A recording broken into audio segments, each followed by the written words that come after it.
उभं राहिलो 4 वेळा बसतोय आता. कुठेतरी अमित पाटील साहेबांनी जसं सांगितलं की कुठेतरी सभागृहाला कुठेतरी शिस्त पाहिजे.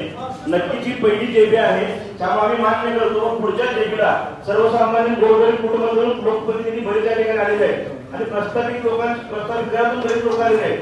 पण प्रस्तावितांना नंतर संधी द्या, सर्वसामान्यांना पहिला संधी द्या बोलायला.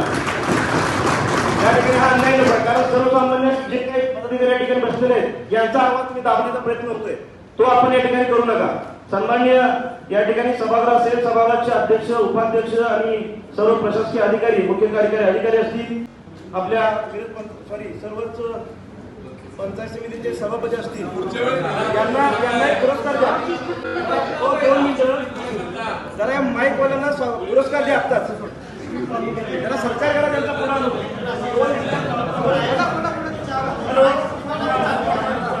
जरा हे माईक 2 मिनिटं शांत राहा. 2 मिनिटे विषय मध्ये काय याच मुळे या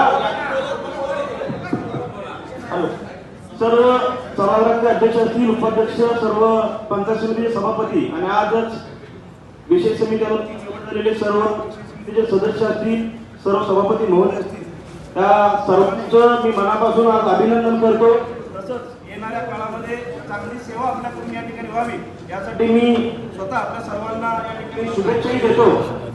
आज या ठिकाणी जर मनापासून जर बघितलं गेलं तर बऱ्याच सन्माननीय सभापती जितेशभाई मार्गदर्शक आहेत, सहकारी आहेत, त्यांनी पण चांगले मुद्दे या ठिकाणी उपस्थित केले. तुझा माईक मी वापरत नाही, त्यांनी काही मुद्दे त्या ठिकाणी उपस्थित केले. ते सरदार पाटील साहेब असतील, सुनील पवार असतील, आमचे सर्वांनी अगदी अभित पाटील असतील, सर्व सन्मानित सदस्यांनी बऱ्यापैकी जे मुद्दे या ठिकाणी उपस्थित केले, शिक्षण विभागाचे असतील, पाणी पुरवठे असतील, जलजीवनचे आणि शिक्षणाचे शक्यतो जास्त, तर हे जे मुद्दे आहेत ते सर्व सदस्यांचे सेमच असणार आहे. मला असं वाटतं आज मी 2-3 मुद्दे आपल्या पुढे या ठिकाणी मांडणार आहे. जे काही सर्व आमचे हितेश भैया मगापासून सांगत होते, बरेच चांगले मुद्दे त्यांचे होते, सरदार पाटील साहेबांचे मुद्दे चांगले होते, सगळ्यांचे होते. पण हे सर्व मुद्दे मांडत असताना त्या विभागाचे सन्माननीय सभापती या ठिकाणी ते मुद्दे लिहून घेत नव्हते. त्या विभागाचे सन्माननीय अधिकारी ते मुद्दे त्या ठिकाणी लिहून घेत नव्हते. ही मोठी खंत मला या ठिकाणी वाटते. यांना काही सन्मान नाही का? यांनी ज्या विभागाचे प्रश्न मांडले त्या विभागाच्या प्रमुखांनी त्यांचे ते मुद्दे त्यांच्या डायरीत लिहून घेतले पाहिजे होते.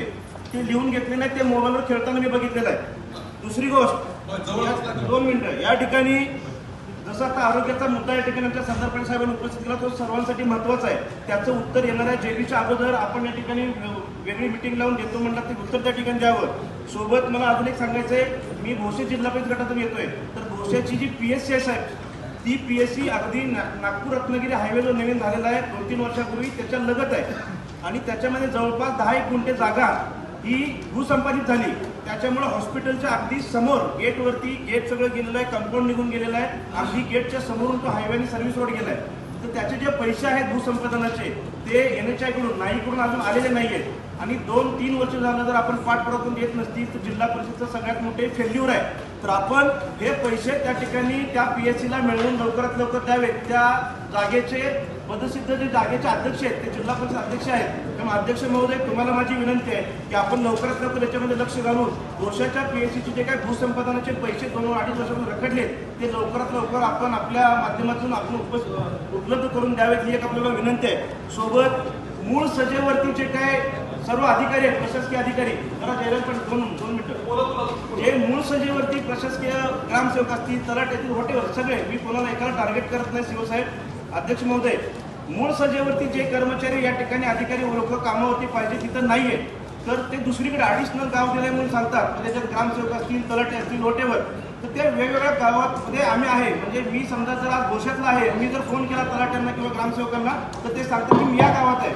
ॲक्च्युली बघायला तर ते त्या गावात पण नसतात.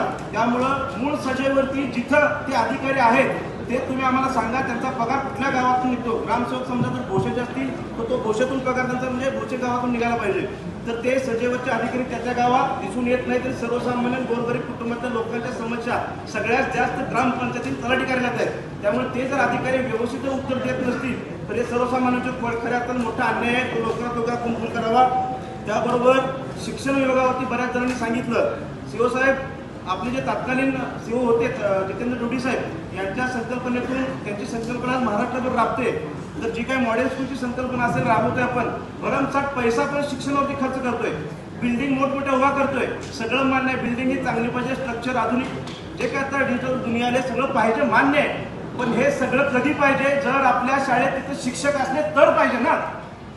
तिथं प्रत्येक शाळेमध्ये 4-4, 3-3, 2-2 शिक्षक नाहीयेच आहेत.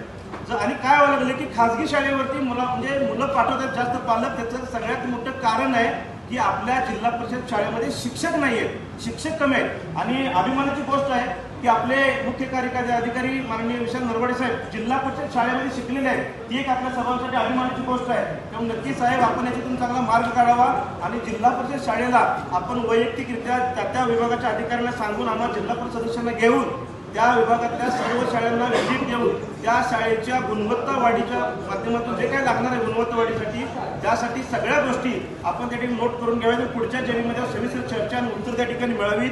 सोबत आता इंटरॅक्टिव्ह पॅनलचा मुद्दा आमच्या सुनील पवार साहेबांनी मुद्दा विकसित केला.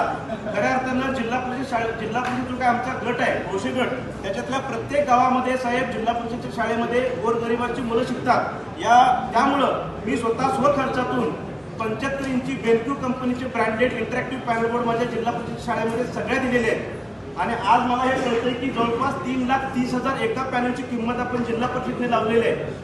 आणि मी आज सगळ्या सभासदांना सांगतो की त्याची किती जरी स्टँडर्ड मोठा घेतला तुम्ही, मी 75 इंची घेतले, त्याची किंमत 1.25 लाखाच्या वर जायला नाही पाहिजे. आज जर 3 पटीने जर आपण ते परचेस करून जर आपण पुढे लावत असेल तर या पैशाचा गैरवापर आपण करत आहात. आणि लास्ट मुद्दा माझा आहे की गेल्या प्रशासकीय काळामध्ये जो स्वीय निधी विविध विभागामार्फत आपण या ठिकाणी गोळा झाला, तो स्वीय निधी प्रत्येक वर्षीचा वेगवेगळा आम्हाला सांगावा की या वर्षी एवढा झाला, त्या वर्षी तेवढा झाला आणि याच्यावरती तुम्ही कशा पद्धतीने तो खर्च केला, म्हणजे जसा आला आणि तो कसा खर्च केला याचा आढावा आम्हाला व्यवस्थित रिपोर्ट येणार आहे जेपीच्या अगोदर आम्हाला या ठिकाणी द्यावा, एवढी आपल्याला विनंती आहे. आणि सर्वात एक महत्वाचा मुद्दा म्हणजे ज्या आरोग्य समिती आपण स्थापन केल्या आहेत आपल्या आरोग्य विभागाच्या DHO साहेबांनी मगाशी सांगितलं की त्या विभागाचे त्या गटाचे सदस्य हे तिथल्या PSCचे पदसुद्ध अध्यक्ष असणार आहेत. तर मला सांगायचं आहे, मी 2 मीटिंग अटेंड केलेल्या आहेत.